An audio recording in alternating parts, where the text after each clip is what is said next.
Honour अक्साल पे जो आपने इल्जाम लगाए थे उसे अब आप झूठा क्यों कह रहे हैं? क्योंकि मैं बहुत पछता रही हूँ। आप पछता रही हैं या किसी ने धमकी दी है? नहीं, ऐसा कुछ नहीं हुआ। जाले बेगम, ऑनर अक्साल ने आपको जॉब से निकाल दिया था, क्या आपको उन पे इस बात का गुस्सा था? लेकिन जॉब से निकाले हुए आपको 7 महीने हो गए और इल्जाम लगाए हुए 3 महीने, और अब कह रही हैं ऐसा कुछ नहीं बुरा है। मत मानिएगा, लेकिन आप इस बात का यकीन कैसे करेंगे? ये कोई आसान काम नहीं है। मैंने भी यही सोचा था कि कोई मेरी बातों को यकीन नहीं करेगा, लेकिन सबने यकीन कर लिया, और सबसे पहले आपने। इसका मतलब ये है कि आपने मजाक किया था सबके साथ? इल्जाम लगाया था मैंने, वो झूठ कहा था मैंने। जरा सोचे तो, ओनर अक्साल एक कारोबारी आदमी है, उनके बारे में कोई गलत बात सुनने में आई क्या? क्या कोई उन्होंने गलती की? हमारा काम तो सच को सबके सामने लाना है।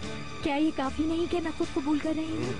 बात लंबी नहीं करना। एक दूसरा सवाल है मेरा, जब ओनर अक्साल पे आपने झूठा इल्जाम लगाया था तो उन्होंने आपसे कुछ कहा तो नहीं था?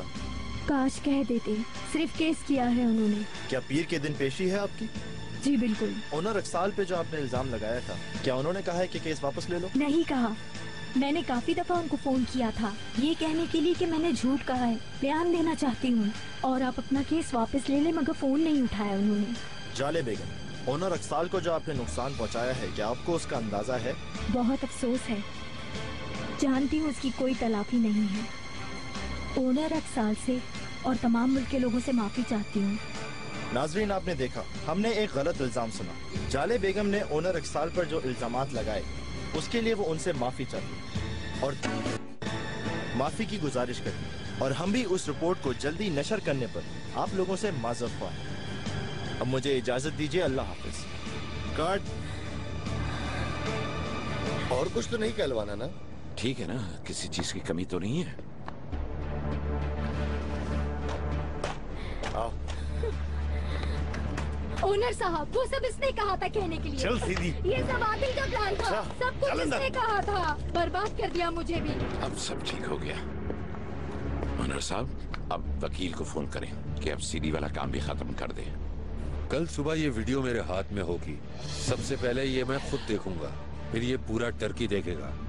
इसके एक एक लफ्ज पर गौर करूंगा कि कहीं ये झूठ तो नहीं लग रहा, फिर वकील को फोन करूंगा। लेकिन मैं किसी चक्कर में नहीं पड़ना चाहता हूँ आरिफ साहब। मैं जब किसी से वादा करता हूँ उसे पूरा करता हूँ। इसमें तो कोई शक नहीं है। अच्छा ठीक है, कल शाम में हम सब देख लेंगे। ओनर साहब, आपको जहाँ जाना है मैं छोड़ देता हूँ। नहीं ठीक है, शुक्रिया।